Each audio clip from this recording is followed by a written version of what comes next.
नमस्कार दोस्तों, मेरा नाम डॉक्टर हेमंत है। मैं आनंद मंगल हॉस्पिटल का फिजिशियन कार्यरत हूँ। आज हम एक महत्वपूर्ण बीमारी के बारे में बात करेंगे जो कि हमारे भारतवर्ष में बहुत ही प्रेवलेंट है। उसका नाम है टीबी या ट्यूबरकुलोसिस, जो कि माइकोबैक्टीरियम ट्यूबरकुलोसिस से होती है।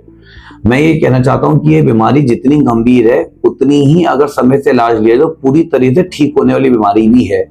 अभी लोगों को धारणा ये है, गाँव में ये धारणा है कि अरे टीबी हो गया, ला इलाज है, हमारा क्या होगा। ऐसा नहीं है।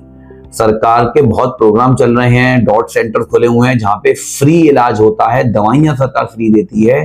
इनफैक्ट इसकी जांच भी, जिसको हम सीबी नेट बोलते हैं, जो थूक की जांच होती है, वो फ्री होती है सरकारी में। तो अगर आपको 2 हफ्ते से ऊपर की खांसी है, हल्का हल्का बुखार रह रहा है, रात में पसीने आना शुरू हो जाते हैं, थकान रहती है, वजन गिर जाता है, 1-2 महीने वजन गिरने की, तो तुरंत अपने नजदीकी डॉक्टर से मिलें और इसकी जांच करवाएं।